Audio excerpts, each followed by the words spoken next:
Settled, yeah. Another one tomorrow. Good, how are you?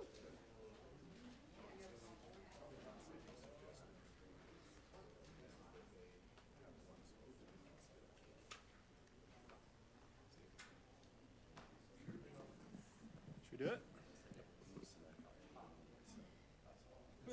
Okay, so motion and a second. That's All in favor? Yes. Yes, right? Well, come on in and sit down and we'll get started. We're waiting just for you. Just for you.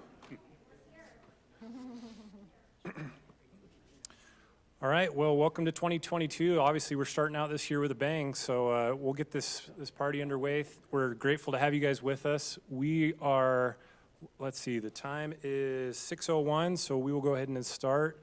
We will excuse Christy Nemelka, Commissioner Nemelka tonight, and we will seat TJ as a voting member. We like to put him on the hook as much as possible. And Lewis, we still need your opinion. You're just not on record for voting. So, all right. Well, we'll go ahead and get started with a prayer, and then we'll do the Pledge of Allegiance. Lewis, would you lead us with a prayer? And TJ, could you do the pledge for us? Okay. Thanks. Our Father in heaven, we are grateful this evening to be gathered together as members of this community in this Planning Commission meeting. We're grateful for the favorable circumstances that we meet under, and we pray that as we meet tonight that we can discuss the items on the agenda and be able to come to agreements and consensus of the things that will be beneficial to this community. We're grateful for the many blessings we enjoy and grateful for all of the good people that serve in the city and the members of this community that do so much for each other. And we pray for these things and do so in the name of Jesus Christ. Amen. Amen. All right. I pledge allegiance to the flag of the United States of America and to the republic for which it stands, one nation, under God, indivisible, with liberty and justice for all.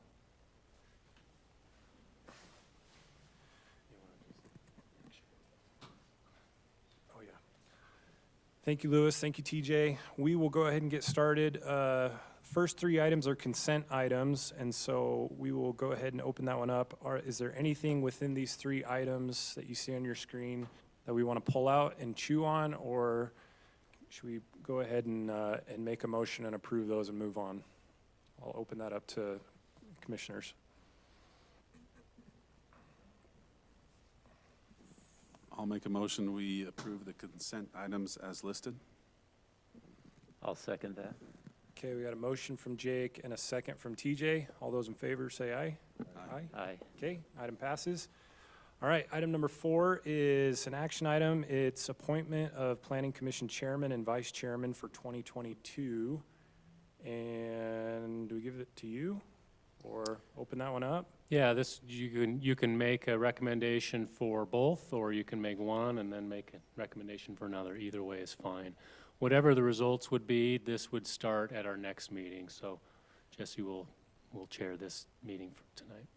And I would just add, I would like to see somebody else in this seat. Not just, it's been a great 2 years, and I've enjoyed the opportunity, but I don't want to take this up. And it's a great, like I said, it's a great opportunity. I'd love to see somebody else sit in it. Would anybody like to do it? I'll vice if Rich chairs. I would second that. That was going to be my motion. Nice.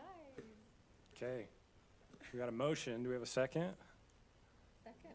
Okay, so we got a motion from Lewis and a second from Cherie. All those in favor, say aye. Aye? Aye. Okay, item carries. So we'll play musical chairs next time. And a vice chair. Oh, and a vice chair. For, Need a vote for a. oh, and it was with Jake for Oh, vice. it was Jake. Okay, got it. So Rich chair and Jake vice.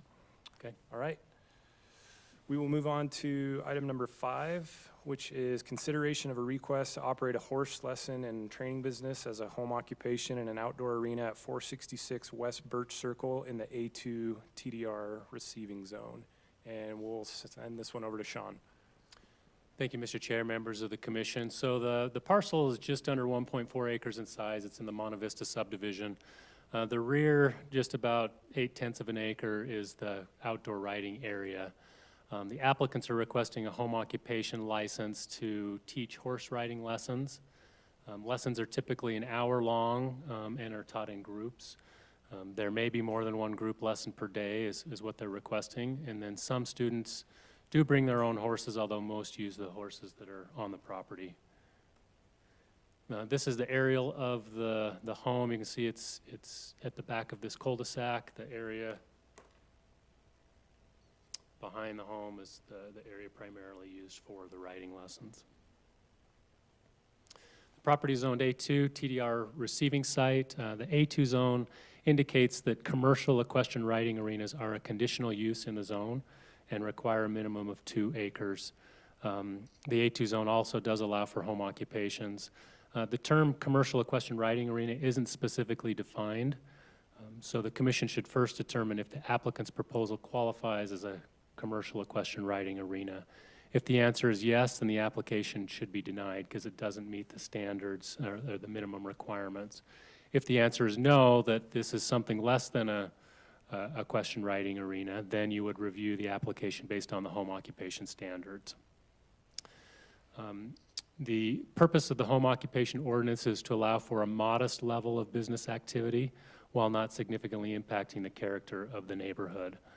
There's specific standards that apply to all of these home occupations. Not more than 6 vehicles are allowed on site.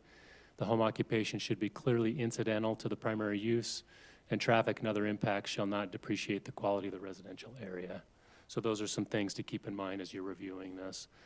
We have received a few letters from neighboring property owners that have expressed some concerns. Those are included in your packet, but they center around parking, dust, and noise associated with the use. So if the commission determines to allow this as a home occupation, some potential conditions you may want to consider, including either limiting the group lessons to no more than 1 group lesson a day, or at least staggering them so that there isn't overlap where there's more than the 6 cars at the site. And then you can include some conditions regarding the dust control as well. So my recommendation would be to first focus on whether you think this is a riding arena, and then if the answer is no, then you could proceed with the home occupation items. Okay. Do we have any other questions for Sean? There's, correct me if I'm wrong, 2 or 3 commercial equestrian centers in Mapleton currently, correct? We have one that's being constructed now that is near Bartholomew Park, and there's, I believe there's another one on 1600 South. How does the city define what is commercial and what is recreational, and how can we objectify that delineation between those two? Yeah, without a clear definition in the ordinance, the commission has some discretion on that. My take is that riding lessons would certainly be a part of a commercial riding arena, but that would probably entail a little bit more than just horse riding lessons. Okay. But that's something that the commission can debate. Okay. This item is not a public hearing item, so we can have the applicant come up and add a little bit of context if they'd like to, and we can ask some questions, and then we can discuss that internally as a group. So if the applicant's here, if you wouldn't mind coming up and adding any additional context that you see relevant. Yeah, as far as the level of business activity, it's about 12 hours a week is all that the lessons are, and they are, we don't have any individual lessons. They are all group lessons. So certainly incidental to the property use. It's just 12 hours What time of day typically would your, Usually it's, there are kids that come over, so typically it's after school hours, and in the summer that changes a little bit, but you can speak to that. Usually it's 3 to 6, so we have like a set kind of schedule so that it's not like, it's just all over the place so that, you know, neighbors know like a set time where it's like, hey, like lessons usually happen from 3 to 6 and then usually they're over. But yeah, I don't. And it is, you know, you didn't get to see a front view of the property, but none of the writing is visible from the street. Yeah. It's all contained in the back area. Okay. I have a question. Have you ever used a commercial equestrian arena? Oh, I have, and I rent out different various arenas throughout the winter time. So What would what you're doing? What about what you're doing is different than that, so that we can differentiate whether or not? I think a big difference is the level of activity. This kind of started with her helping some 4-H people, and then kind of grew into, oh, well, this person needs help, this person needs help, and then the hobby kind of turned into a little bit bigger than a hobby, but certainly an equestrian riding center is pretty well commercialized. They have a lot of equipment, a lot of things that they do, I'm employees. the only one that is doing it, so we don't have like Right. employees or different things Yeah. like that. So Plus- that's definitely a difference. Plus the level of activity in the facility. We don't have like a big, usually they'll have a big barn, an indoor riding facility, an equestrian riding facility. We don't have anything like that. One of my very good friends runs a equestrian facility in Lehigh, and they have quarters inside their indoor riding arena, and they also board horses, and it's a big operation. Yeah. So And ours more like even cost-wise, when you pay for riding lessons at an equestrian center, you know, the cheapest you can find usually starts at $45 and up, and you know, she charges these kids $25 for an hour riding lesson. So Yeah, I'm just trying to help the little kids. I mean, I also do equine therapy, so I help autistic kids. And, you know, I'm bringing kids together. I know that it was very useful and helpful to kids when COVID hit because they didn't get to go to school anymore, so there was a lot of depression around our area. And that's when it kind of grew into more of like a business. And so, you know, they all get to come ride together and be together. And some people just use it as like a, hey, let's come out and just like hang out. And, you know, I have an autistic class where it's like for autistic kids, and it's the best thing ever because they just all get to like talk to each other, and they, yeah, for some of the Really have kids, it's more friends. like a riding club. yeah. So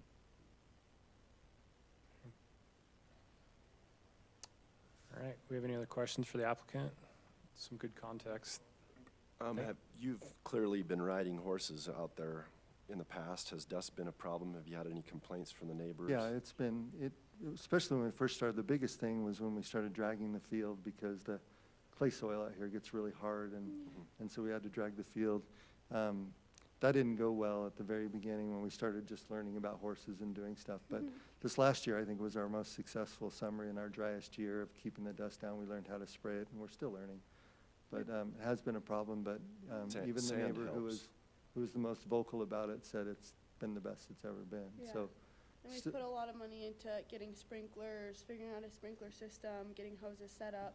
So, I mean, even when we're out riding, I mean, I can barely tell dust, and even down to the point where if we are gonna drag, we're not trying to be those neighbors, you know, we'll let whoever, like that one neighbor my dad was saying, we let him know that we're gonna drag. So, yeah, but you'll see in your packet there has been some complaints about dust. And we found that actually this last year we drug the field more often and found that it actually produced less dust when we did it Yeah. more often because we were keeping it wet and then dragging it more often, and it was a lot better. Yeah. But certainly we have plans for some improvements for next summer as Yeah. well. Well, and I just kind of want to point out as well, I know that the noise, I got a puppy, and she's, you know, all the activity, sometimes she barks. Usually other than that, I don't, like there's not a bunch of noise. But whether the business is there or not, we're still going to have to continue to drag. There's still going to be dust because, you know, there are horses. If I'm not going to give lessons back there, then I'm going to still be riding myself. And the dog, we're not going to get rid of our Right, we're dog. training the so, dog, and it's barking a lot less. But Yeah, they bark at the horses. They're out there, and they like to think they're in charge. yes. Good. Okay, well, thank you. That's Yep, you're helpful welcome. context. Thank you We guys so appreciate that, yeah.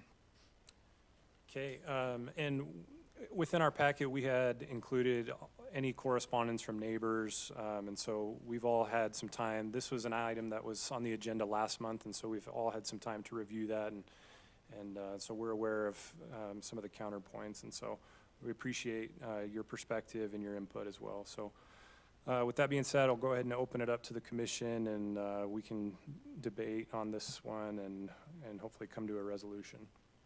So what are some early thoughts? In my mind, I think it's just the delineation between where do we draw the line between residential and commercial. Is there another avenue the applicant can go towards as far as applying for a permit for this in the home occupation? Does it have to be considered a commercial equestrian center? Is there another way that they could, I mean, because obviously it's more of a turn from a hobby into helping and growing and doing something I assume you love, and you're helping kids. And I read there was one autistic kid or somebody in the packet that you helped overcome some different things. So I don't it's hard to say, how do you classify this as commercial, or it's more of a hobby that may continue to grow into a business, and when you get to that business point, maybe then we put these restrictions on it. So I'm hoping that, Sean, you've got another avenue they can apply for.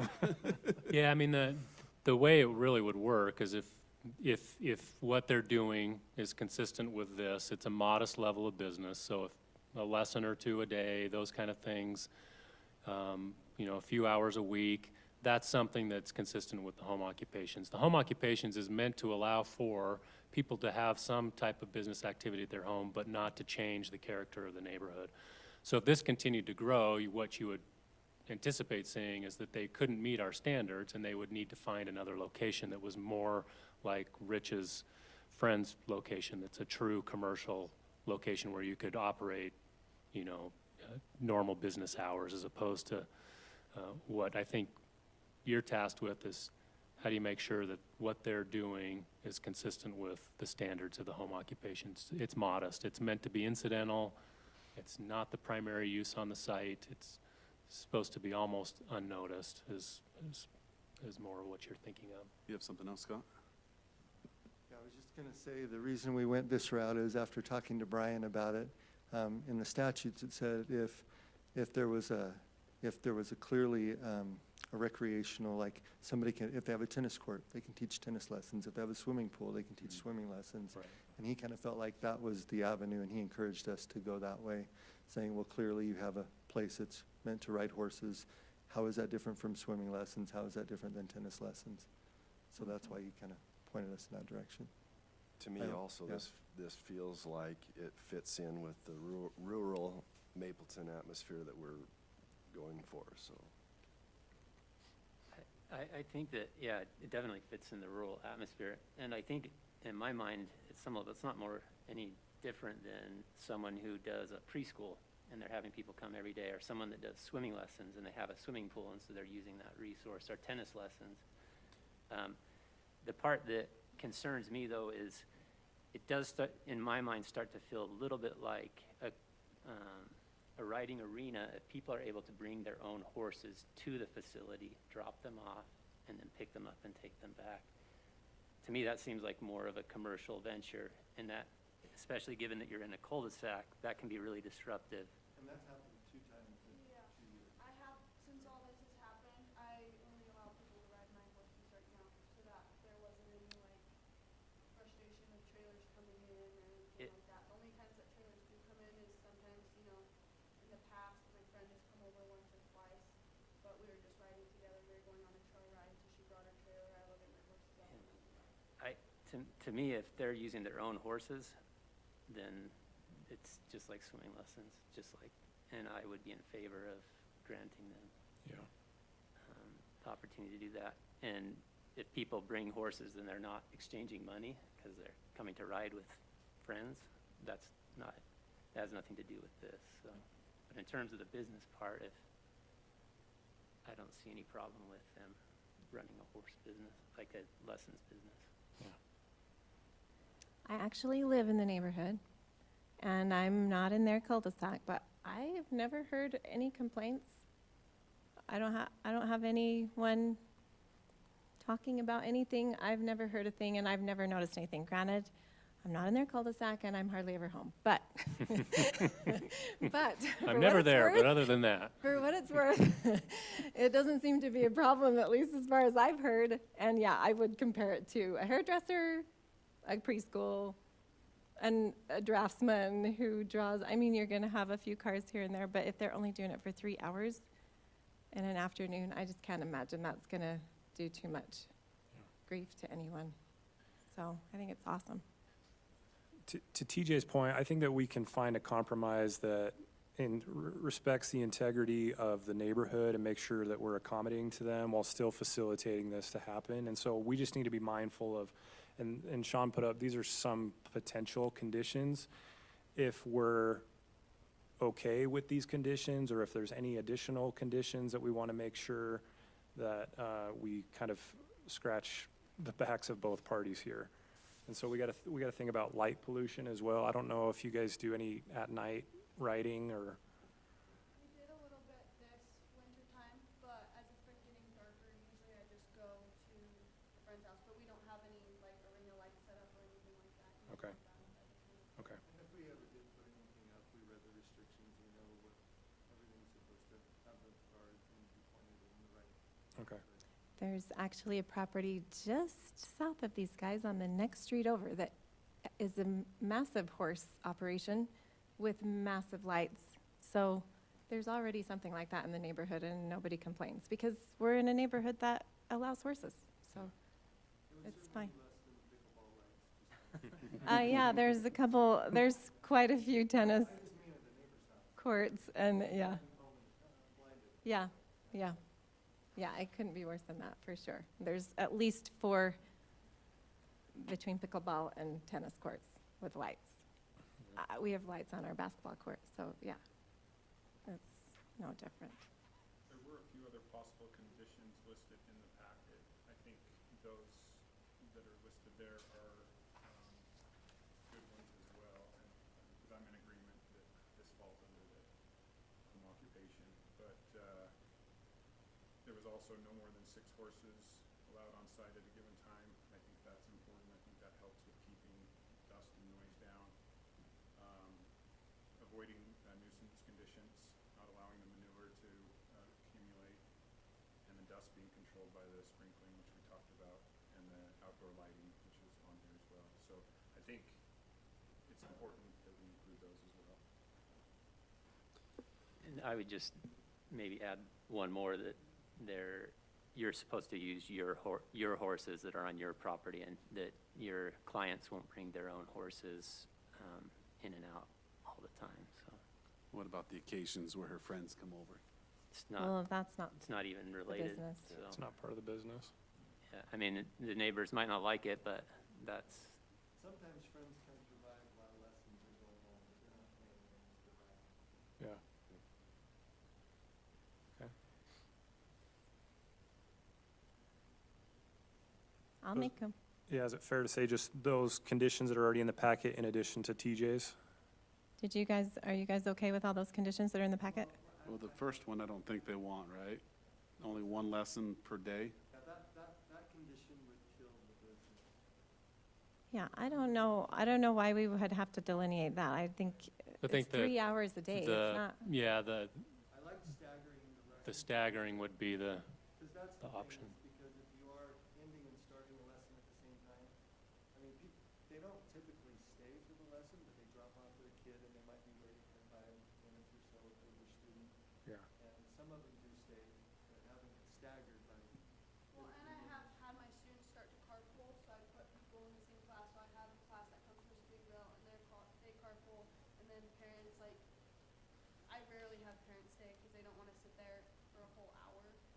So, I mean, But I think staggering the lesson is a very reasonable restriction that would easily remedy the 6-vehicle concern, and it wouldn't be a hardship. But the 1 lesson a day, I mean, she'd have to tell, unless we wanted to start doing individual lessons, and now we're no longer the modest business level of activity in terms of hours per week. Mhm. She tells 3/4 of her students that, sorry, we can't teach you lessons anymore. Say it, Rob. I know. I'm like, can Rob speak? Yeah, yes. Do we get public comment? I don't know. Rob Baird, a citizen of Mapleton. Having served on a planning commission before, we have to be fair. In Mapleton, I have been to group violin lessons in Mapleton, and there's way more than one group lesson going on a day. And I just don't think it's fair to just because of this. It's easy to sit here and put restrictions on, but you got to be fair. I mean, swimming lessons, way more happens. I've been to preschools in here, and there's way more than 6 cars. Yeah, I mean, like I would be so when- irritated for the neighbors, and I was one of the kids dropping the kids off, but we let it happen. So I just think you need to be careful. It's kind of unfair just because there's this one instance coming in here. I feel like whatever you do here should be consistent across the other home businesses, which is preschools. And we don't care if someone brings their own violin to a lesson. I mean, I know a horse trailer is bigger than a violin, but cellos are kind of big. I mean, I think you need to be careful about making sure that you're consistent across all industries. Yeah. We can't call one out because of unintended consequences. It's it'd be fair. I think if there wasn't already a conditional use permit that you could get for riding arenas, it would be, like, it's not equivalent, a horse trailer and a violin. Sure. But I get your point, and that's the reason why I think it's important, in order to respect the fact that we do have a route they could go within the code, and they're in the, to do a commercial arena. And so we've got to make sure that it doesn't feel like a commercial arena. Sure. Otherwise, they should be going that route. But group lessons, this is identical. But we're- Dropping people off, it's identical to violin. and- I agree with you. Yeah, And there's that's a why I think that Suzuki- we should grant them the ability, but I think that adding a condition that says no one brings stuff is important. Sure. But in the Suzuki lessons that happen here in Mapleton, there's gobs of group lessons a day. Yeah, I think that Yeah. getting rid of the one lesson a day is appropriate. Yeah, Well, Sean, this isn't a conditional use, this is a home occupation. correct. So the Right. conditions go out. Yeah, the conditions are what you what we determine put are on the appropriate. Possible conditions when we approve or deny, okay? Yep. So you were about to make a Honestly, motion. I think, sometimes you want to bring your own horse to ride, so you're training that horse with you. I just think it, I don't know, there's got to be, I don't know if we need to put conditions on it. Sounds like what they're doing, they're trying to be respectful of their neighbors already, and they're already watering, they're already trying to keep everything to a minimum. I don't know that we need to say this, and this. The It pro- seems like it's already happening that way. I think the problem is, though, if we say they can bring horse trailers, and say someone does have a property that they want to run more like the conditional use grants them to, but they don't want to meet the conditions of the conditional use, and so they just say, I'm just going to do a home business, and you let these other people bring trailers and drop off horses, and I'm just going to run it like that. And so they just ignore the fact that we have a conditional use in that area that allows for riding arenas. So we got to make sure that we differentiate what is a riding arena and what is just this permitted use. What if there was, they could bring off-site horses if there's room to park the trailer in the driveway so that it's not in the street or something like that? Well, then what's the point of a conditional use permit? Why have that on the books if Well, we're not going to the- differentiate The them? home occupation permit across the board, whether it's violin lessons, preschool, anything, already has a requirement that no more than 6 vehicles be on there. Oh, So if we're okay. making it that- consistent across the board, no more than 6 vehicles can be at a horse riding arena, and maybe you call a truck and a trailer as 2 vehicles, and there's only 4 more vehicles but allowed. then my Then point you're is- still keeping that same consistency across the board. Then what constitutes a riding arena? Well, just a much bigger operation.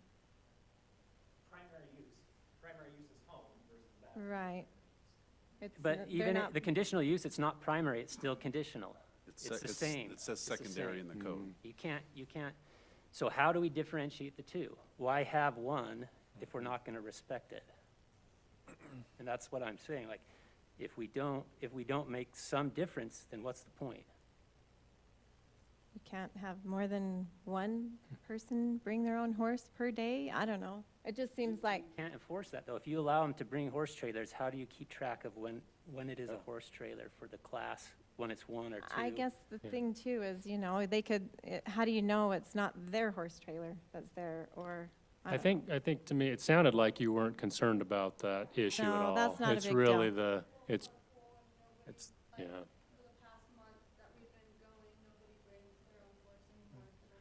It's probably a good condition to place, and it sounds like they're amenable to it. It sounds like the real Applicant's okay issue with is it? just how you want to Yeah, handle the we're lessons. we're not opposed to reasonable conditions, and we think it's a good idea. I think it satisfies some neighbors' concerns and gives them the feeling of, okay, well, you know, you agreed to abide by these conditions, and it makes them feel like they have something that they can come to us and say, hey, you know what, you're not really watering like you should, and it also makes us feel the responsibility to make sure that we're doing that. So we don't have a problem with any of those things. We were already trying to do them anyway. So, and like my daughter says, it didn't happen very often that people would bring their own horse. The big concern, quite frankly, with bringing their own horse is they'd park their trailer out there and then they'd tie their horse off. And then the horse would, you know, do their horse business on the street, which, you know, they do that while they're out riding on the street, which is allowed anyway, but it just, yeah, we try to, and, Yes, you know, a lot you of do. times the mud, and another big concern is she does take the horses to the rodeos. And so when you're loading them up and there's mud on the truck from dragging the field and stuff like that, you know, that gets pulled out into the street.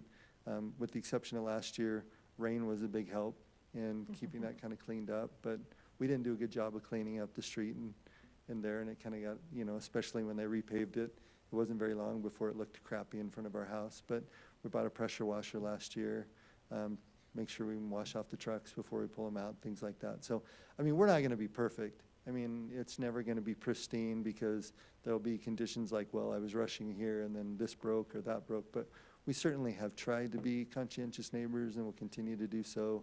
And we just want to be able to have this opportunity for her to continue to help people without being irksome to the neighbors. So I think reasonable restrictions are okay. That's good, thank you. And I think we Maybe can find a common ground. Yeah, I think Yeah. so. Just nix the first thing and do the last two, or is there anything else? Yeah, I think based on the conversations, you could, on condition one, just take out the only One one group per group day. lesson. So it's just, lessons are required to be staggered.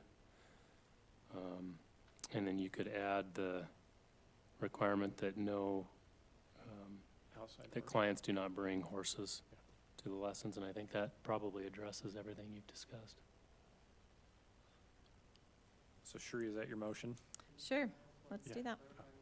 Yeah. Bringing their own horse, like if somebody, like a neighbor wanted to walk their horse down, is that allowed? I mean, Of course. Yeah.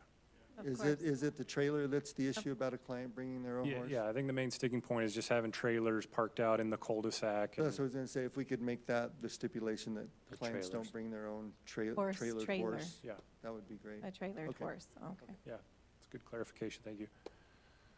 Okay, so I'll make a motion that we approve the consideration of a request to operate a horse lesson and training business as a home occupation in an outdoor arena at 466 West Birch Circle in the A2 zone with the conditions of no more than 6 vehicles on the site, and dust must be controlled by watering, and no customers can bring trailered horses.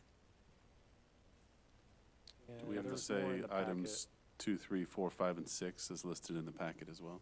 Yeah. Just say that. And I ditto What what Jake Jake said. just said, and add that to my motion. Got it? Okay. Okay, we got a motion from Shri, we got a second from anyone else? I'll second. All right, Jake is our second. All those in favor, say aye. Aye. All those in opposition? Nay, okay. Item carries. That was perfect. I said yes. I thought TJ was gonna say nay for a second, so I wanted to give him an option. That was awesome. Unanimously it passed. All right. Nice. So, all right.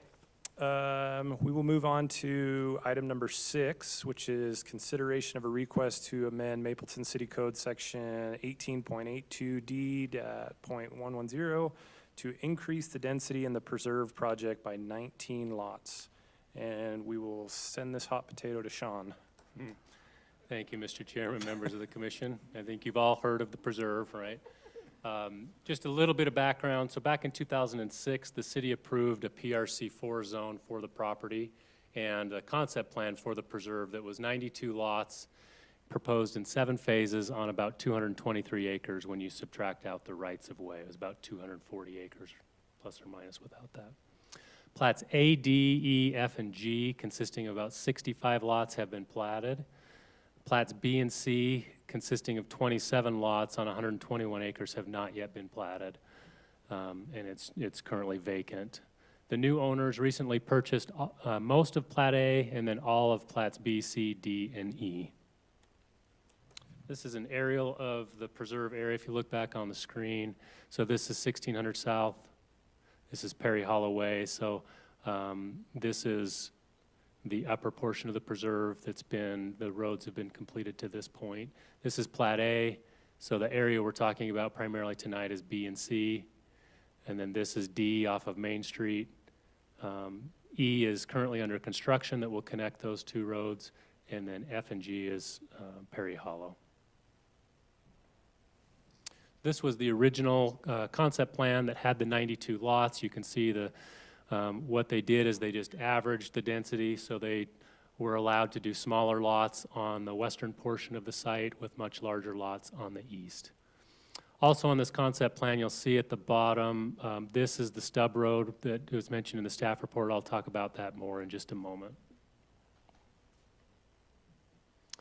In 2017, there was an application that was approved by the City Council to apply a TDR receiving site overlay to the undeveloped portion of the preserve and an approval to increase density up to 169 lots. A number of concerned residents moved forward with obtaining signatures to place that decision on a ballot, and it was referred, and the Mapleton City voters overturned the council's decision. So it's important to note that the referendum overturned that specific decision. A referendum does not preclude all future land use applications. And so a new application can come forward. The Planning Commission and City Council consider it. If it is approved, a new referendum could potentially be filed as well. So the referendum doesn't lock anything in place. It just overturned that specific decision. This was the concept plan that was the 169 lots that was approved and then overturned. So the new applicants are requesting approval to amend the PRC zone to increase the density from 92 lots to 111 lots. This is the proposed concept plan. The lots are primarily just under 2 acres up to about 5 acres. So these are still very, very large lots. This is an aerial that shows a little bit of the context, some of the development that's happening. This is the Twin Hollow and Mapleton Village project to the south. Legislative decisions. So zoning text amendment is considered legislative in nature. As you know, legislative decisions are open to very broad discretion from the Planning Commission and City Council. So you can weigh the guidance in the general plan and the zoning with the applicant's proposal and the neighbor's concerns. All of that can be weighed into your decision. As far as the general plan designates this property and most of the property on the east side of town as rural residential. Appropriate densities within that designation are 2 acres per lot on average. So the current 92 lot density is actually 2.4 acres per lot. So it's less dense than the general plan could potentially allow. And so the proposal to increase up to 111 lots is right at that 2 acres per lot, which is consistent with the rural residential designation. I think what makes this a little bit different is that you have a plan that was already approved. And part of the concerns that were raised in the original, or the previous application, was that people had bought into a subdivision understanding what the plan was, and then there was request to change it. And so I think that's what sets this a little bit apart from just an average application where we're talking about raw ground where nothing had been approved in the past. But it is also important to note that they are not requesting a rezone to go from a lower density to a higher density. They're just asking for more lots within the range that's allowed in that zone. As far as TDRs go, TDRs would only be required if they're exceeding the density beyond what the base 2 acre would allow. And so in this case, the previous application in 2017 was requesting approval for TDRs. This application is not. The average lot size in plats B and C in the 2006 concept plan was about 4 acres per lot. The proposed average lot size is 2.6. And so certainly it's smaller, but they're certainly much larger than what we're accustomed to seeing in most applications that we review. With regards to the stub road, the subdivision ordinance allows for the Planning Commission or the City Council to require a stub street as part of a development application in order to facilitate an adequate and convenient circulation system and to provide access to logical development on the adjacent properties. And so a stub road is something, it's not required, it's something that may be required. So you have some discretion to look at that issue. The original concept plan, as I pointed out, did include a stub road to the Joyner property to the south. The applicants have indicated that they do not want to construct the stub road primarily because of the cost and the fact that the stub road really doesn't provide any benefit to their subdivision.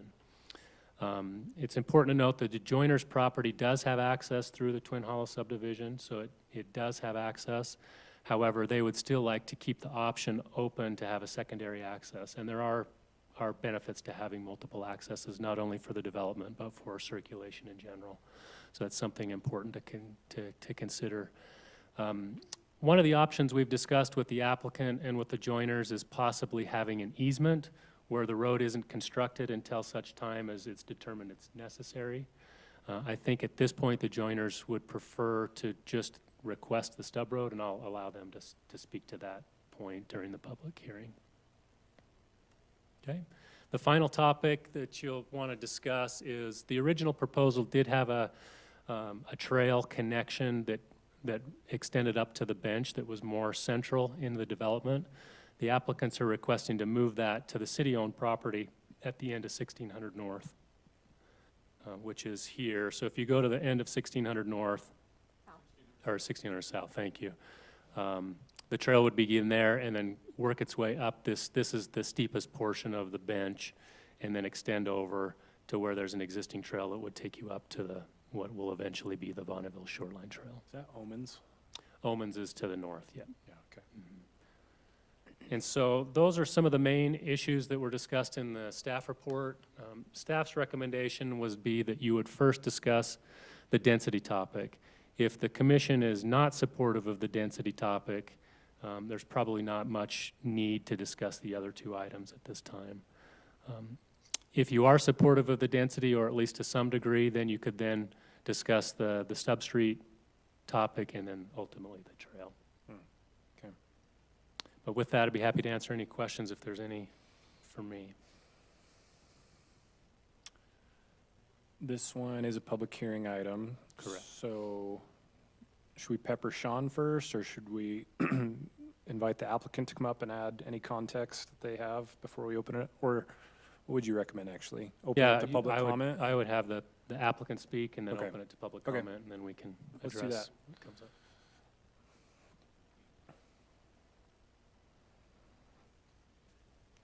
Thank you for hearing us on this issue. We had no idea this was such a hotbed, so welcome to it. We did before we purchased it, obviously, in reviewing everything that was going on, and we realized the frustration and angst, with this property. People buying property and expecting 92 lots through the entire subdivision. We're excited to develop this property. We're not developers. We're just a bunch of guys that lived in a neighborhood in Spanish Fork, and we couldn't find any land for us and our families, and so we got together and found this property. And as I'm sure you know, it's we look at it and say it's the most beautiful that we've ever seen. So, and so in talking to the neighbors and looking at the history and reviewing everything. If you could go to the vicinity map, I believe it's called. So, we looked at this and said, there's low density with 1 acre lots all around in the Perry Hollow subdivision. And then we looked at, the 1 to 1.4 acres that go out to Main Street on the upper east side there, west side. And then we looked at the cul-de-sac that wasn't developed yet. And, you know, we thought that it'd be better to actually decrease the density there, so we took one lot out to make sure that every lot in the cul-de-sac was over an acre. And then, you know, looking at, you know, the entire property, yeah, it's, you know, it's going from 2.4 acres per lot to 2.0 acres per lot, which is, as I'm sure you know, within the rural kind of general plan category. So we looked at that, and you know, that's what we're requesting. We're not interested in the stub road, you know, down below. You know, if we're keeping with what we want to adhere to, because you know, we want to live up there. All myself and Matt Peterson and Scott Abbott will all be living in the property, 3 of the properties up top, and then 4 of my children have properties in the cul-de-sac and in the lots across from us. So, you know, we'll all be living there, and we want, you know, lower density and beautiful estate lots there. And so that's, you know, kind of how we put this together. And then the stub road, you know, we'd prefer not to have that. It's adequately supplied right now from the existing roads to be able to make sure that, you know, it is 2 acres per lot. I mean, it manages that 2 acres per lot right now. And, you know, potential for higher density if there is a additional stub road there. And then, you know, more than happy, you know, listen to you know, people that we met with in the neighborhood as well, and we want access to the trail also, and so being able to do the trail at our expense and set up those ties and steps to be able to have, you know, hiking as well as take bikes up to the Bonneville Trail will be exciting for, you know, the neighborhood and Mapleton and our families as well. Do you have specific questions for me right now, or? Not yet? Not yet? So where's the proposed stub road on this map? It's On the, bottom of that lower circle. yeah, right in there. Somewhere in there. Of that So the circle. Joyner And if property the is, Joyner property then is developed, this. would that connect into? yeah, if you look on the map back here, this is the Joyner property here, and there's a stub road right there. The original plan had one somewhere in there for the preserve. Was there ever any talk or discussion or thoughts about any open space? Well, yeah, we you know, thought about it, but then, you know, when we look at some of the lots up here, there's, you know, 5.5 acre lot, 4.5 acre lots, a number of 4 acre lots. The smallest are 2 acre lots, and, you know, we looked at that, and, you know, we're kind of feeling like this is kind of what everyone wanted, which is the largest state lots. So we kind of feel like every lot is kind of an open space area, and, you know, it's beautiful land. It should have beautiful homes. We have very strict CCNRs and you know, strict design review committee, and, you know, we think it fits well within, you know, what Mapleton is wanting and what we want, and what kind of why we're moving from Spanish Fork, where it's density heaven.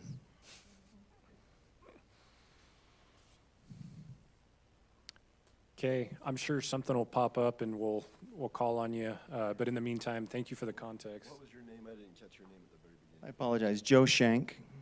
Yep. And Matt Peterson and Scott Abbott. Okay. Well, this one is a public hearing item, and we did get a letter from the neighborhood, and so we appreciate that, and we've reviewed it. And I don't know if everyone on this list if there's a spokesman for you, but we'll go ahead and open it up to public comment. And so if you have any you know, perspective or opinion that you want to have shared, then now's the time to do it.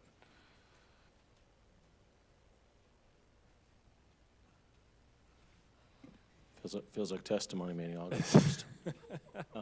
My name is Andrew Peterson. We live at 503 Perry Hollow. We've lived there for 10 years. My comments are probably things that Sean's alluded to already. I think the fact that this proposal is different than the proposal that's already been passed, and then, you know, the voters said no thanks. It doesn't change the fact that there were almost 2,000 people that voted against changing this, and I don't think they voted against changing this because it was going to affect where they live or their backyard. I think they voted against changing this because we all individually, when we buy our home, we anticipate that the plan that we knew was the plan isn't going to change. And so people all over Mapleton said, wait, this could happen to me. Now, recently it's changed a lot. People are buying in a development. Before, people just bought, you know, their 2-acre lot or their 5-acre lot, and the city grew around them. I think we'd have a lot more support for a referendum now than we would have had before, because now people are buying in a neighborhood and they're saying, what's going to change? The fact that this is a neighborhood that people that there's you know, 2/3, I think, of the homes are already built, and those people that built their homes knew what they were buying. They were buying a lot in a 92-acre development, and if they bought a 1-acre lot, it wasn't because they just wanted 1 acre. They wanted 1 acre in a neighborhood that had really big homes. You guys all know that the best investment is the smallest home in the richest neighborhood, right? So you start making those bigger lots smaller, and that investment that whoever made in the 1-acre lot, it's worth less. And that's that sort of bait and switch, I don't mean to be derogatory with that, is problematic for all the people that live in Mapleton, not just the people that live in Perry Hollow. And I think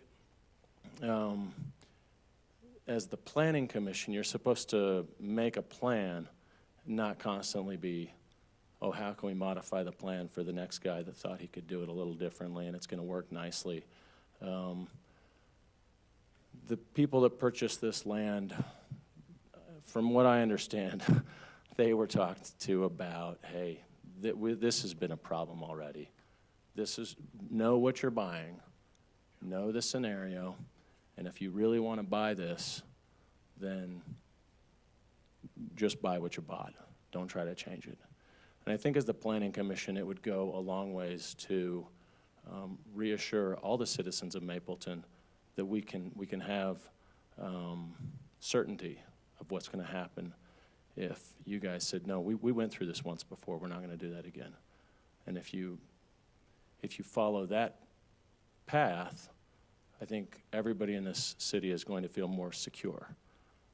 The more times we have to keep readdressing this particular property, the more times I think the citizens are going to know that we have to readdress every property. I think that's a problem.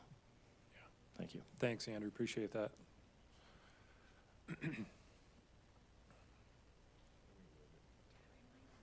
Oh, yeah.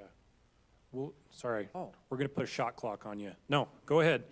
Just 2 minutes. Sorry. It's all right. Thank you. My name's Matt Stewart. I also live on Perry Hollow Drive. First, I want to tell Query Branch thank you, and also Mayor Wall, thank you in 2006 for designing the preserve the way it was designed. They already had the equestrian trail up to the Highline Road anyway. It's not a new proposal. If you look on 1600 close to the top of the mountain, they even have extra parking cut out in the road so we could get extra cars and hike that trail. They also, the planning went into the wee hours of the night, and they somehow got a 10-acre, cemetery included in it, which has just disappeared. So a lot of thought had gone into this planning anyway, and the good city council members that we have, and also you. So don't be deceived that a new little trail, it's already baked in the cake. I mean, it's not that Mr. Shank, and those guys are providing a new service or something new for the city. And that old tale about the Indian that was up hiking one day ran across the rattlesnake, and the snake said, "Hey, I'm gonna die, take me down to the bottom of the mountain." And the Indian said, I know your type, I'm not gonna take you down. And he convinced the Indian to take him, so he puts him in his cloak, takes him down, sets him down on the bottom of the hill, and the snake turns around and bites him. And the Indian said, "You told me you wouldn't bite me when you convinced me to pick him up." And that snake looked at the Indian and said, "You knew what I was when you picked me up." When they bought the property, they knew what they were buying. And so I'd love to have them as neighbors. I hope you guys can propose that we keep it the same. Thank you, Matt. Appreciate it.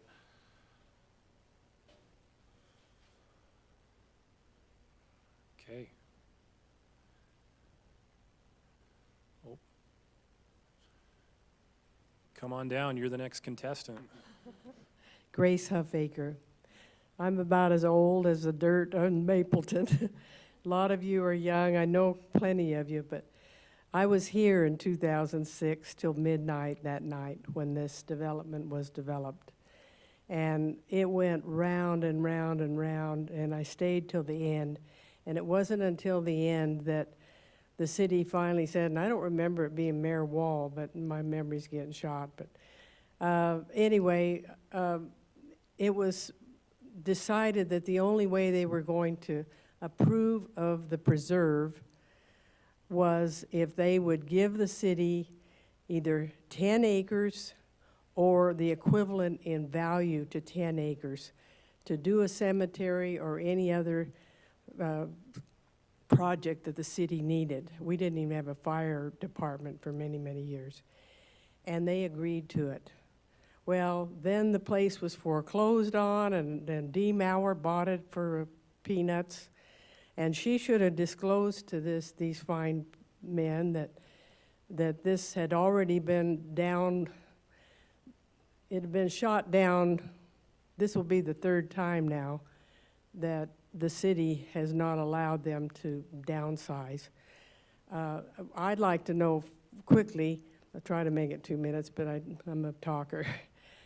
What happened to the $1 million in the last meeting we had on this just 2 or 3 years ago with Dee Maurer with big tears rolling down her face that she couldn't pick up one more pop can that somebody had thrown down. Anyway, sorry, I had to throw that in.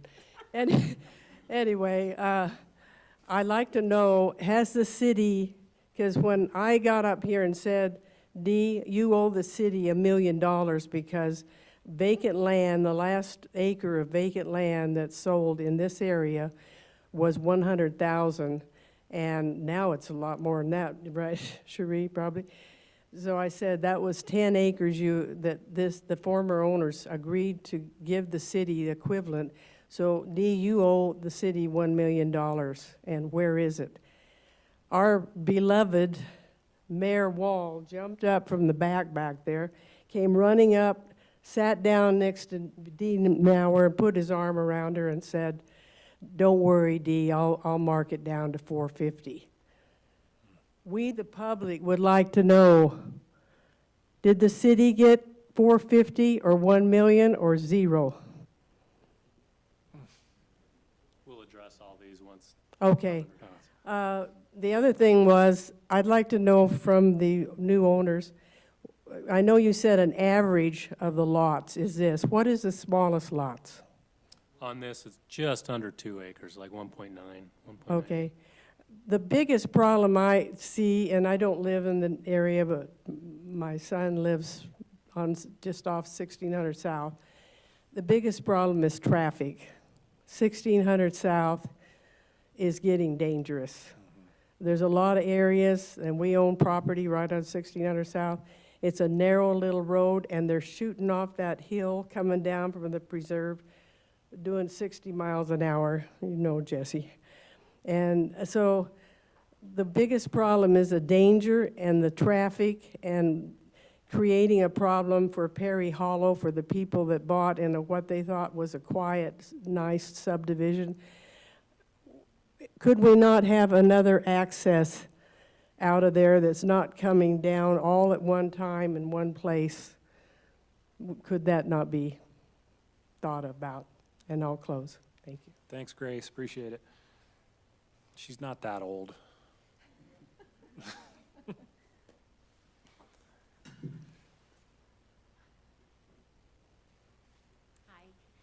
I'm Leslie Joyner.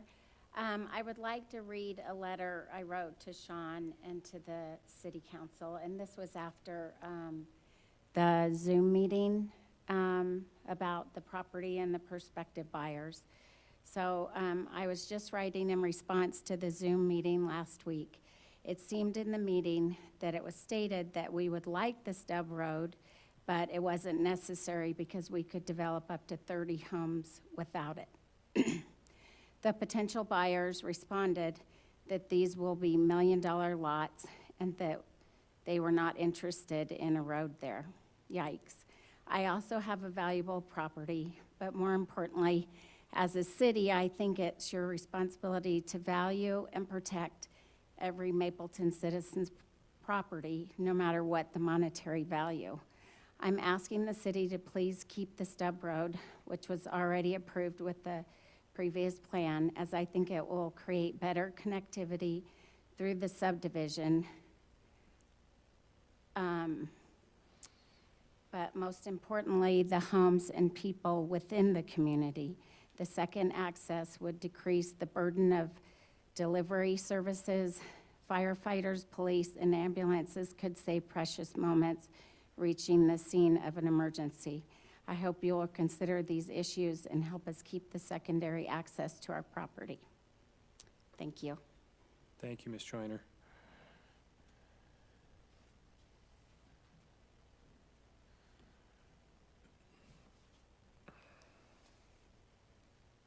How's it going? My name is Ryan Kiesel. I live in the Preserve neighborhood as well. So I will just be brief. There's two things that make me feel like, if you've ever seen the movie Groundhog Day, I feel like we're living in the movie Groundhog Day. Between COVID and getting a letter from the city about an increase in density in the Preserve, we're living that movie. So anyway, I never get a Christmas card. I always get these letters, but never a Christmas card. But I sent them. I don't know where they've gone.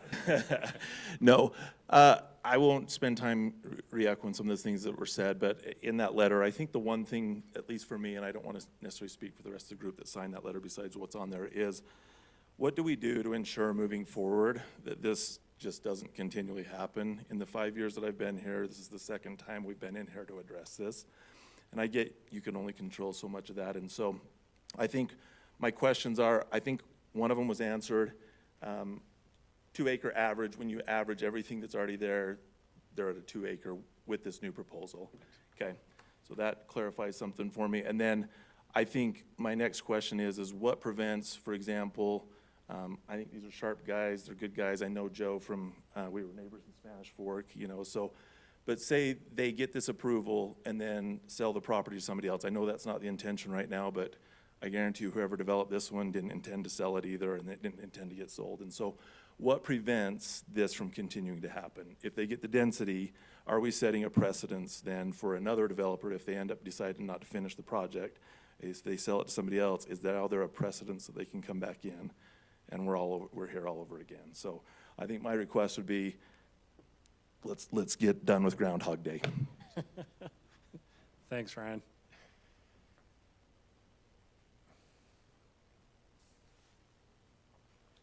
Good evening. I'm the other half of the Joyner party. My name's Wally Joyner. We've lived in Mapleton since 1999. The city has always told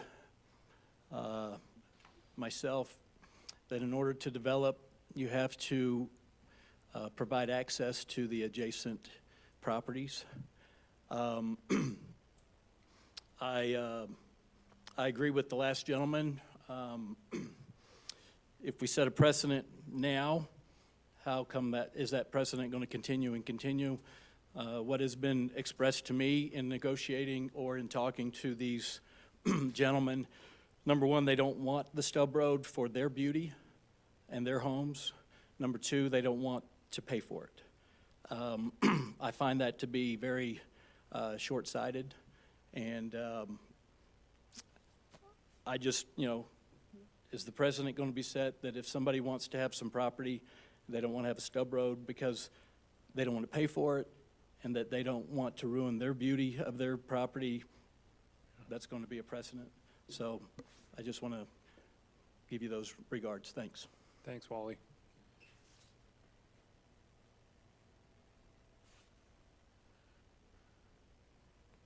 Okay. Rick, call the police chief.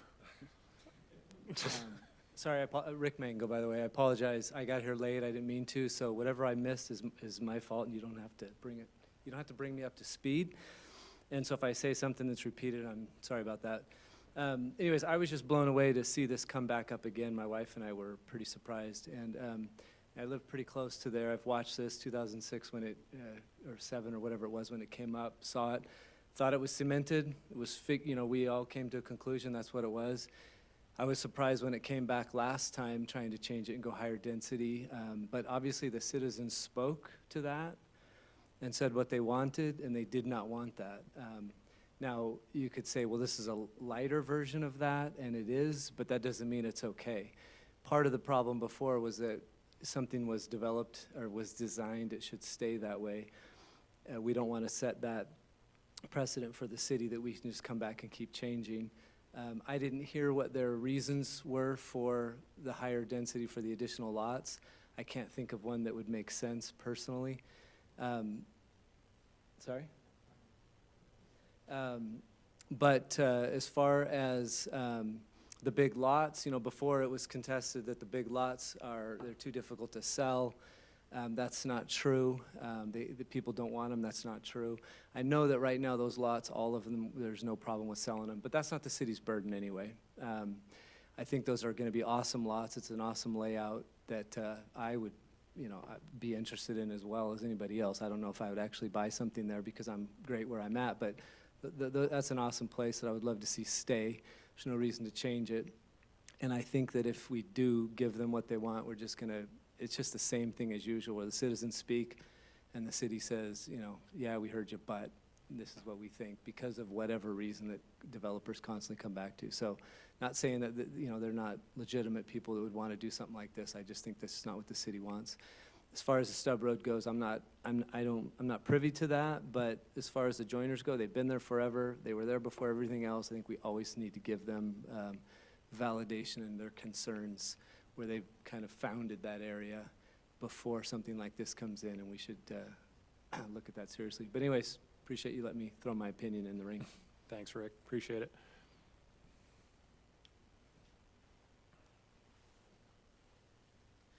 Hi, I'm Lydia Peterson. I live in the Preserve as well. I keep coming back to the city code. 18.82D.110 regarding density says, the total density allowed in the Preserve at Mapleton PRC 4 zone is 92 individual building lots and common area buildings. No new subdivision lots shall be permitted beyond those originally approved for the purpose of increasing density. And then the next section regarding land use standards says there shall be no land use set forth, and then the minimum lot size for the ranch lots 56 through 92 shall be 2.4 acres, and then it also discusses the other lots as well.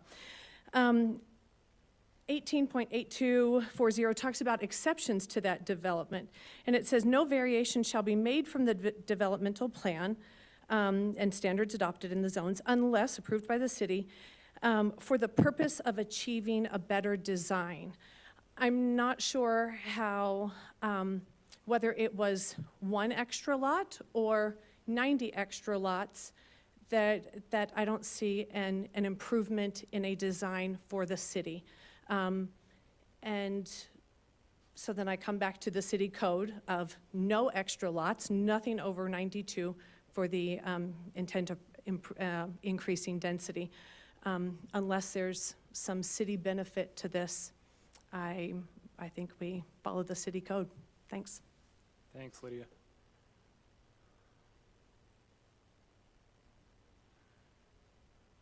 Okay, any others? Thank you. It's, we're grateful that we can meet in this type of setting and discuss these types of issues, and so we're grateful for your turnout and for your perspective. So with that being said, I'll go ahead and close public comment and open it up to the commission with comments from the applicant and the public. Is there anything that we want to maybe ask Sean, any clarifying questions or discuss internally? Sean, has there ever been one of these planned residential communities that's come back and amended city code to increase density with nothing else offered for that? Not that I can think of off the top of my head, no.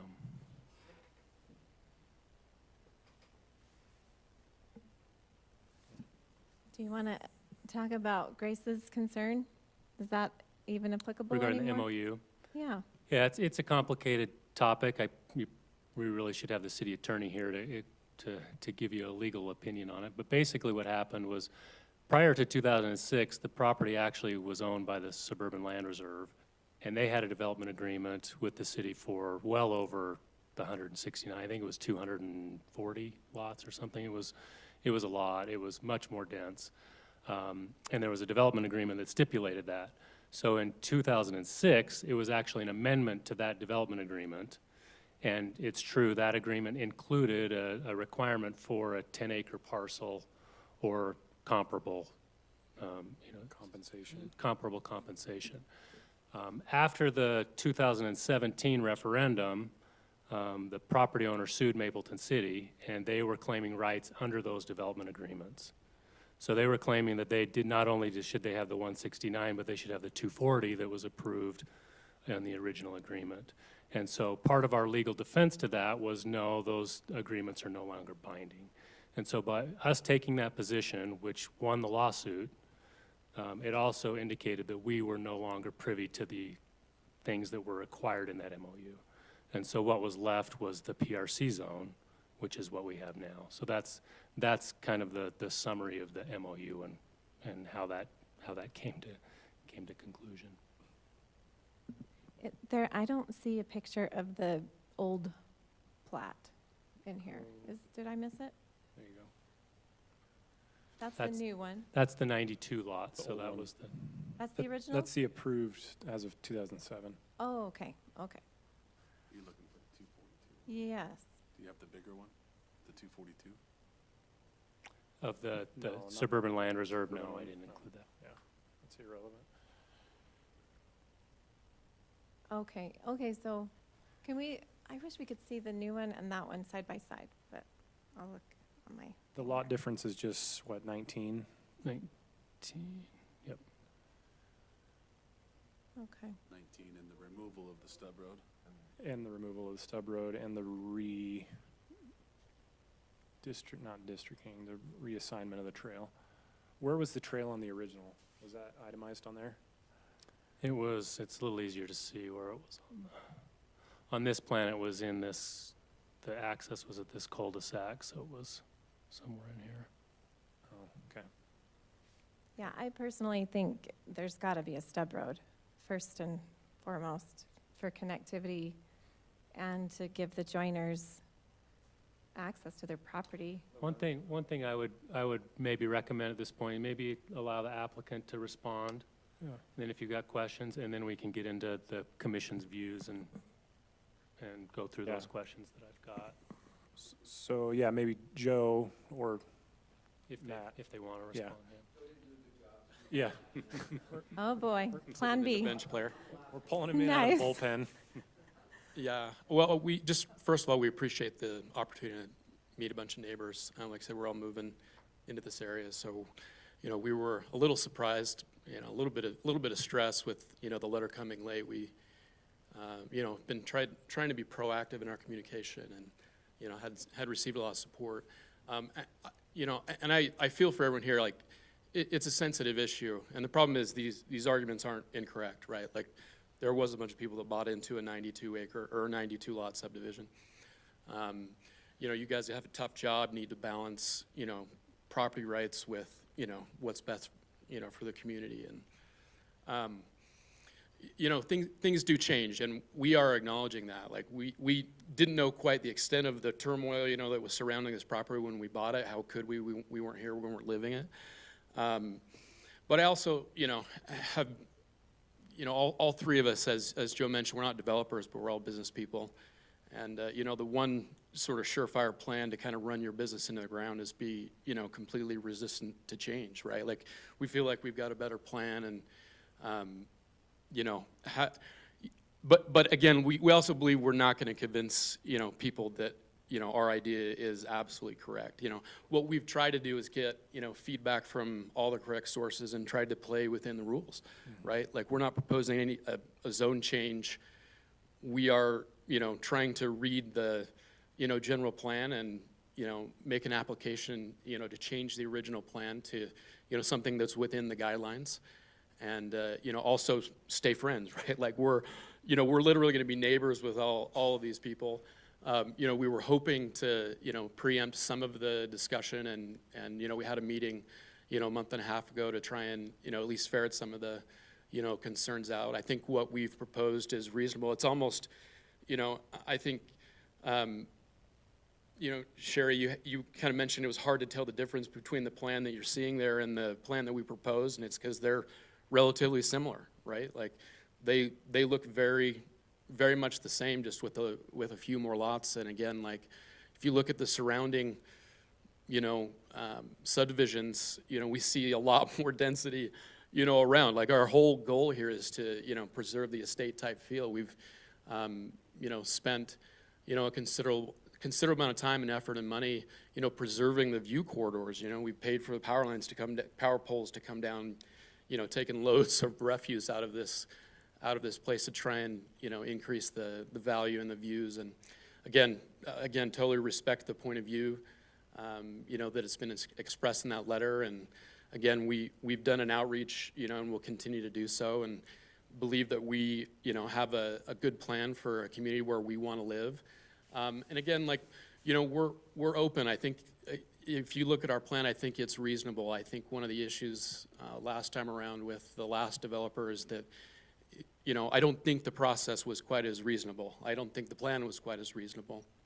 And so, you know, all of these issues, I think, you know, we're interested in discussion, and, you know, where the trail access goes. Like, honestly, one of the reasons we'd like to move the trail access, we weren't trying to pretend that we, you know, invented that. We knew it was in the previous plan.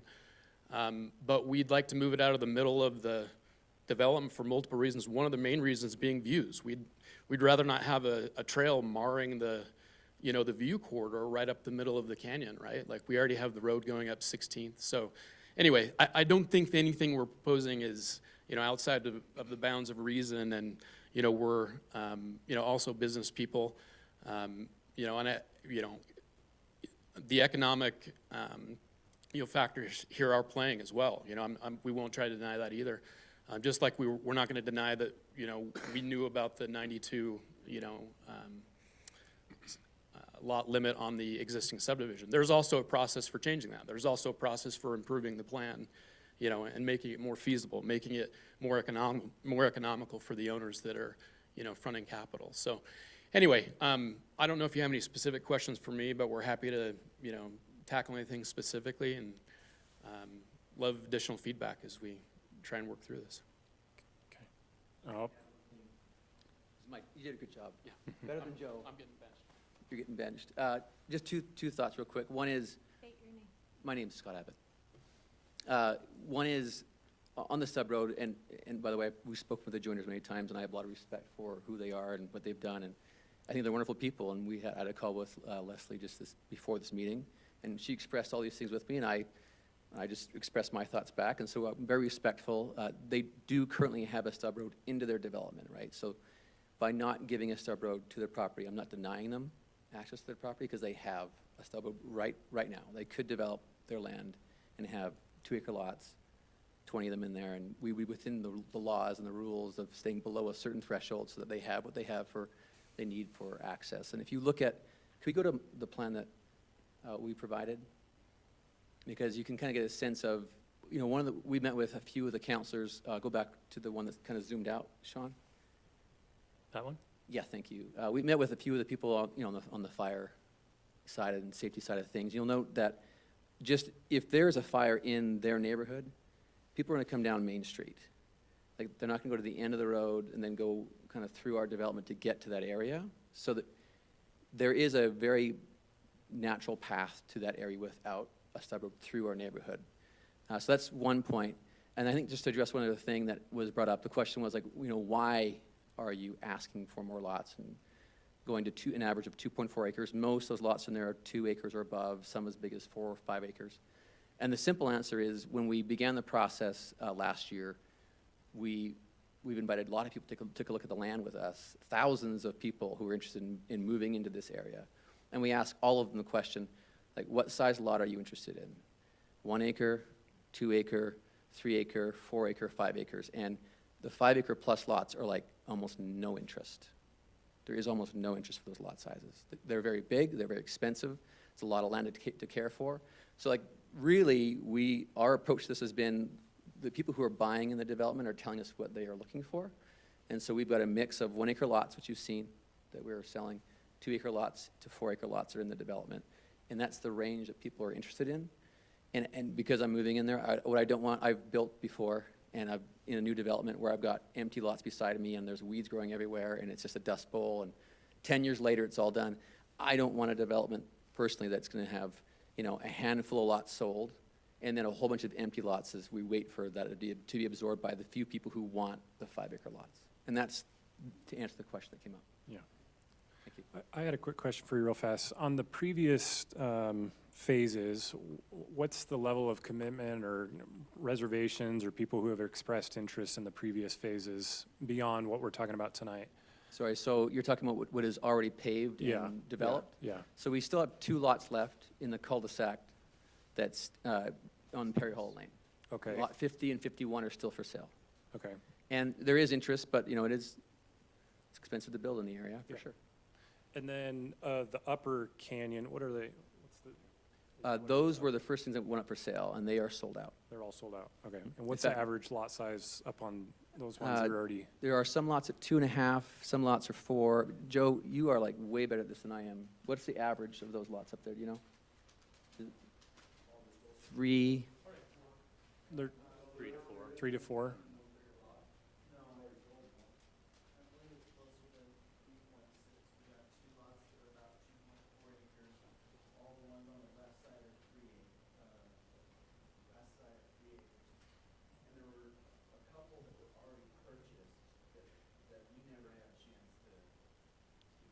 Two of the lots were pre-sold, or were owned by someone who bought into the old development.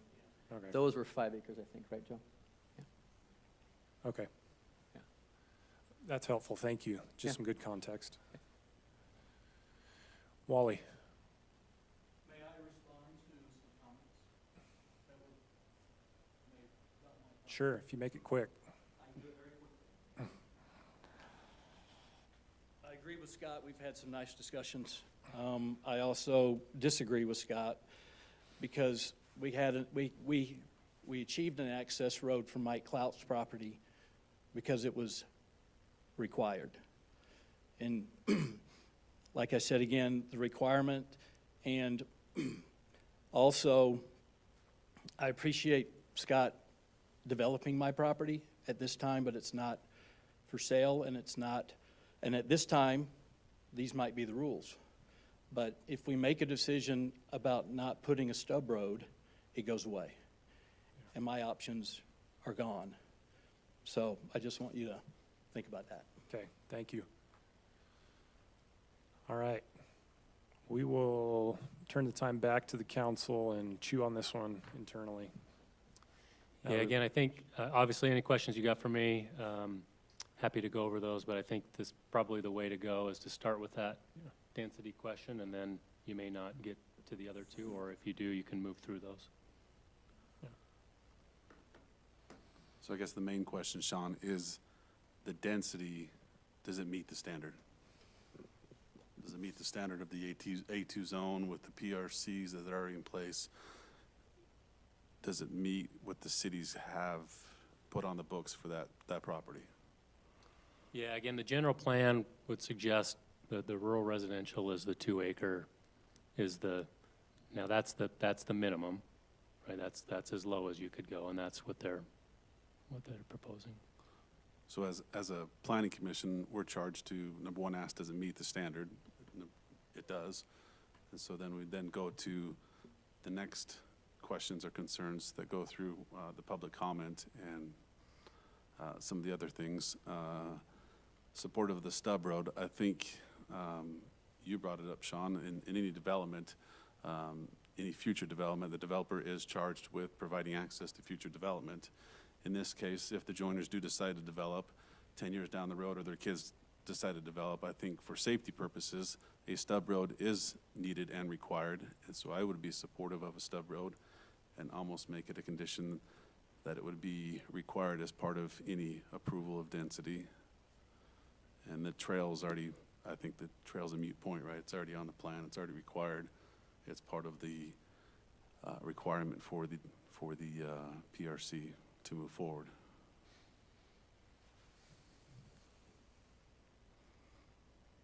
That's my opinion. I mean, otherwise we open ourselves up as a city to another lawsuit because another developer has then bought this property and is trying to develop within their property rights. I get the public comment. I get public that we've already had a referendum on this. I've lived through it. We voted on it. I get all that, but at the same time, it meets the standard. As a commission, we're charged with, does it meet the standard? Yes, then our vote should be yes, but we also are supposed to weigh the public comment. Does the public comment outweigh property rights and the standards set in our codes as a city and our job as a planning commission? I guess that's what we're charged to. That is the biggest question, is do we stand by the past or do we look toward the future? I don't know. I have a lot to say on this, so I think there's a lot of good points that have been made, and I think there's a lot to be said for progress. Andrew, you need to speak again. You already had a lot of time up front, buddy. I think we got the gist of where the public is. My opinion is the juice is not worth the squeeze, and all of us just want to see the preserve get developed so that we can finally put this one to bed. And we have some guidelines as a commission, and the city council has the same ones. And one of those guidelines is that we take the rights of the property owners into consideration, but then we also have to think about the adjacent landowners. And one of these is the potential adverse effects of adjacent landowners. And so I think that they bought this knowing to some extent, I think they've had some conversations with the landowners and with city council, and I talked to the mayor tonight and he's had those conversations, and I think that the plan that they purchased is fair and equitable, and that's the premise that everyone has been planning around since 2007. So let's just make it happen. So you're saying you prefer the original plan? Yeah. I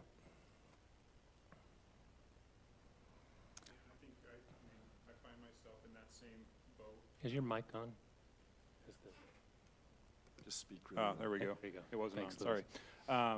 I find myself in that same boat, and I think some of the comments that were made around the precedents that we're setting here, I think ring real true. I think by approving something that changes everything again, I really don't like the thought that the citizens are going to have to go potentially through another referendum. And I think that ultimately is where it would end up. And I realize that may be part of the whole process of something like this, but I really don't like that. And so, yeah, my thoughts are definitely around sticking with where it's at right now. I think there's a lot to be said for that, but I think there's a lot to be said for progress. And they are still within their rights of that 2 acre zone. They have not asked for higher density than 2 acres. And I personally, I don't think that the new plan is that much different when you look at it objectively than the old plan. Yes, there's a circle in the middle and more lots in the middle. The west side, there's one more lot, and around the circle at the bottom, there's one more lot on the perimeter, but on the inside, obviously, there are more. To me, it has the same feel, and it's within the zone limits. And I just feel like nothing ever stays the same. People, yes, they bought this property. You had to have known what you were getting into. There's no way you couldn't have. But at the same time, I think that it is within your property rights and your rights to try and make a change and make it better and see if you can find something that will work, increasing the density just a little bit. And I think you've done a beautiful job doing that personally. I think it needs the stub road for sure. I think connectivity in a town is imperative. It doesn't matter to me that they have another access from another neighborhood. What matters is that anyone coming up this way can't get through. And it's just a pain in the rear end to have to go all the way back out and all the way around when a simple road that wouldn't be that much when you're looking at the big scheme of things. And I don't think it would damage the value of your lots on the other side of those roads at all. I don't think that it would hurt anything. And it does make a huge difference in connectivity and convenience and just usability and, yeah, especially for public safety and that sort of thing, too.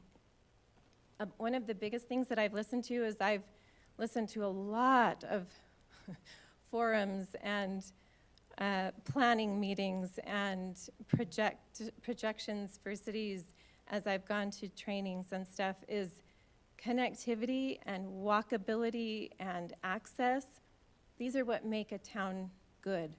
These are what give a positive feeling in a town. So it's a good thing, and it's good to look at the future in a town and not just look at, okay, this is what was agreed to in the past. We have to stick by that. There's a lot to be said for progress.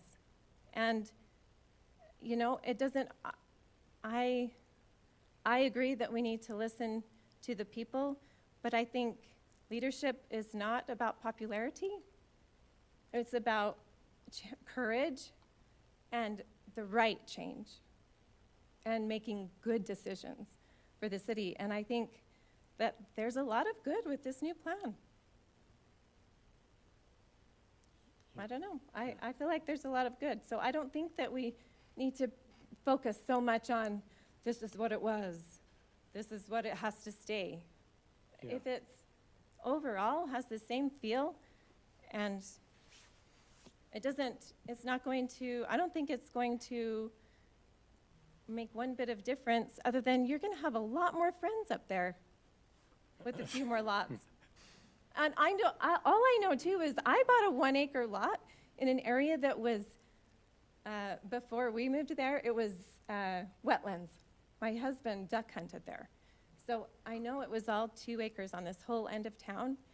And I'm sure the people that lived there were not happy.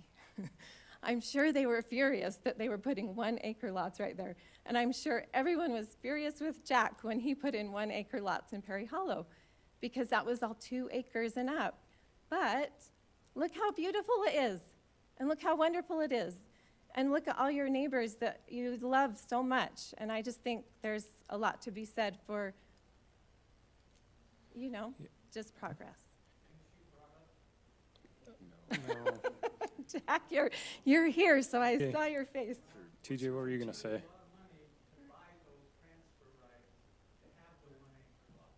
Yes. I paid $500,000 to preserve the Mapleton to be able to buy the transfer rights that were left over from the larger lots. I purchased to be able to do this home. The same thing took place with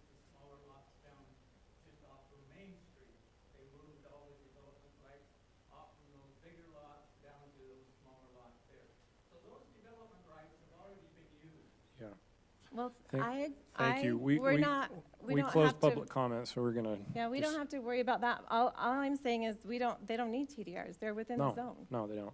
So that doesn't matter. All I'm saying is, yeah, nobody likes change. We always want things to stay the status quo, but we gotta move forward and do things that, yeah, I agree. 5-acre lots, I think there are some people that would love a 5-acre lot, but most people want something that's manageable. And they want something that they can take care of, not have a whole mountainside of weeds. I recognize that they're within, adding those extra lots still keeps it within what the city allows for an A2 zone. But I think the real issue that we're dealing with is that this was a planned residential community, which means that you put forward a plan at the beginning and then you put it on the city code that this is how it was going to be. So people were aware of what they were getting into. It's not the same as undeveloped land. This was a planned community. I live in a planned residential community. And if we open it up to increasing, that means that my backyard, which is right now a pasture, could become a house someday. And I don't think that that's the precedence we want to set. I agree that they're within their rights in terms of that they could add the density. But then what's the point of having planned residential communities if it just gets switched later on? I don't think this is the direction that we want to go as a city. When we make decisions on how to organize our community through these planned residential communities, we don't then want to go disrupt that later. Yeah. Otherwise, what's the point? I know that current subdivision, you can't go back and redo. I mean, you've got houses in there, maybe it's, I don't know, is it different when there's homes in there and there's 2-acre lots and all the neighbors come in and say, we want to split our lots into, and we all agree, we want to go down to 1 acre, we had that happen. How is that different than this, and why was that okay and this shouldn't be? Or because this is all still vacant, it's still, how is that different? Correct me if I'm wrong, but the basis of that was they wanted to go from 2 acres to 1 acre so that family could build in that subdivision. They all agreed that, yes, we'll go to 1 acre so the family could build. And then the grocery store came in, and the developer bought in that. And then all those lots came in, and they said, no, we were always 2 acre. We just wanted to change to that 1 acre for family. We don't want to be 1 acre. And that's, so as you make changes, it's going to open up to different doors, different reasonings why people can change. To TJ's point, does this actually change the PRC? It's still within the PRC of 2 acres density. It just changes the count.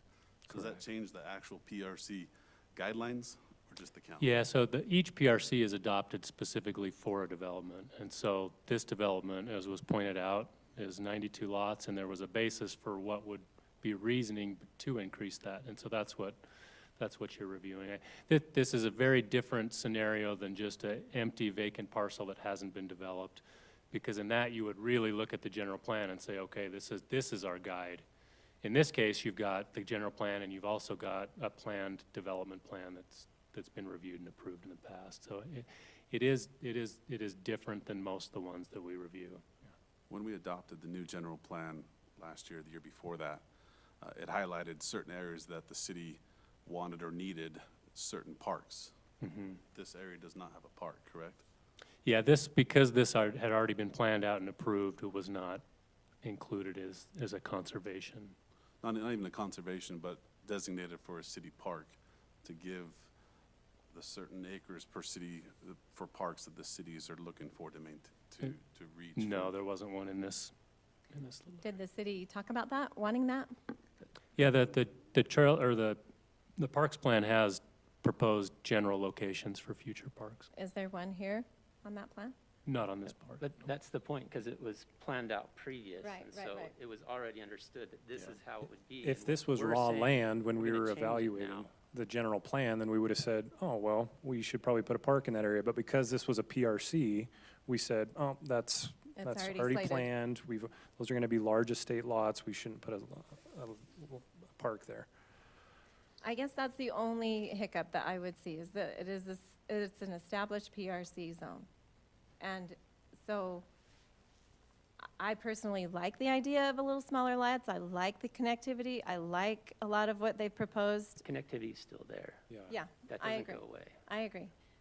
We're just talking But yeah, about the increasing PRC lot. thing, then, yeah, because usually an established subdivision or PRC, you don't get to change. I would Rich, you've been motion too that- quiet Oh, tonight. sorry. I think I'm in agreement with TJ on this one. I think that I'm opposed to changing the density. I would motion that we So this is a recommendation to the city council. recommend that we, to the city council, that they do not change the density and they keep with what the city code already has for this PRC. I think it's important that everybody understands that this body is not a deciding body. We're recommending. We're a recommending body. City council. The city council is the deciding body, so that's where the final vote is taken. And you We vote can make for a them. recommendation and they can change it. Yeah. We can say, keep the density at 92, and next week when they vote, they could say, no, we're supportive, and it could change altogether. So as a recommendation, please come, was it next week? And make your No, voices heard we'll, again. we'll let you know. They've lived through 2017. Well, and some of us have had the luxury of being here and seeing the whole iteration of all of this and all the brush fires we've Yeah. had to put out. So quick clarifying question with TJ's motion, though. What are the implications of that for items number 2 and 3? Well, you're not amending the PRC zones. Okay, so there's it's no- as is. So the trail and the stub road stay as is. Okay. And that trail is along 1600 South. There weren't any other access points. No, the trail's at the Within bottom the of the community. cul-de-sac. Those will be issues that'll be raised and addressed when there's a plat application. Because I personally think it would be better to have another access up to the trail at some point. Well, there is one. I know. And, oh, there are two?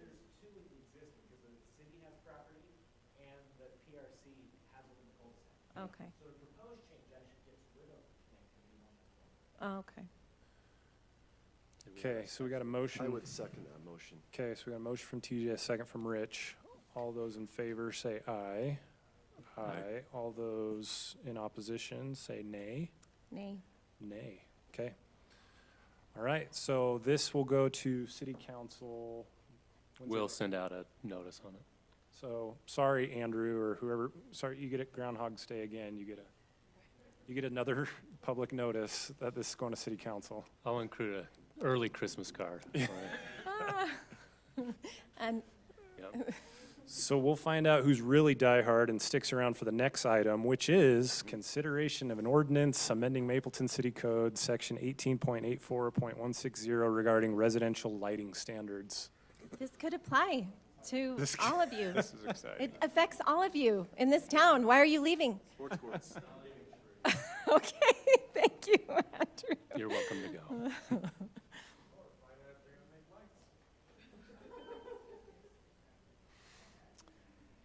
Okay, so thank you, Mr. Chair, members of the commission. So just quickly, the city has adopted standards for commercial lighting to limit light pollution and lights from streaming into adjacent properties, but we do not have anything in residential. We've been receiving some complaints recently, and we've also noticed an expansion of kind of the sports court lighting in particular, where sports courts are going up and they're just lit with floodlights. And so this ordinance attempts to address that. So the ordinance would require residential lighting to be directed downward and to be retained within the perimeters of the property itself. And then if you have outdoor recreational type lighting, that lighting would be turned off at 10:30 p.m. Okay. This is an example, right? This is in this particular neighborhood, there's actually 3 of these lights, and so it can be Is pretty that your lit. house, Cherie? No, it's not. That's It's Cherie's not. house. That looks exactly like the light I see when I drive home in the dark every night. In the summer mostly. And then this is what the ordinance basically would require. Cut off shields, focus the light downward, limit the impact on adjacent properties. That is a no-brainer. So would this force a change to that light we just saw in that picture? No, the lights that have been established under the current standards, they would have to follow the 10:30 p.m. shut-off date, but they wouldn't be required to retrofit. Is there no way to do that, or that's just not something the city would want to take on? You can suggest it. We had a discussion item with the council. The council was like, yes, we want it moving forward. They were not inclined to require people who have spent quite a bit of money It could be under a costly. standard that didn't apply to them at the time. But if you want to recommend that, you can include that in your recommendation too. Okay, well, this is a public hearing item, and we know that Rob stuck around just for this. Andrew, you can And speak Rick. now. You can speak. Rick, Rob, Andrew. I have nothing to say now. Oh, nice. Nah. Hey, we close that one. I wish we had a gavel. Next week, next week. All right, so we'll go ahead and open public comment and then close public comment. Oh.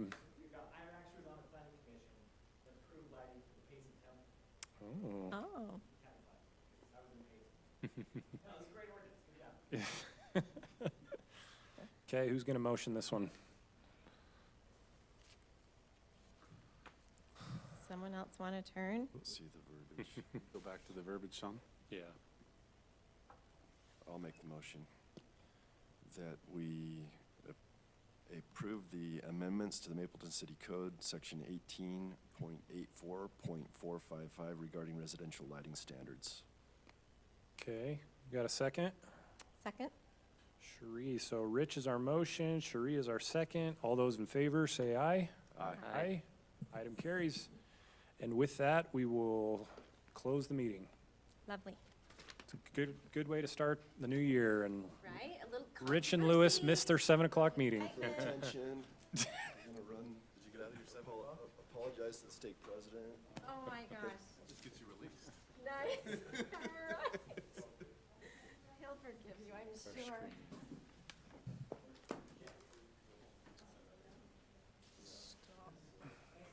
Thank you, Rob. Thanks for coming. Thanks, guys. Thanks, Peterson.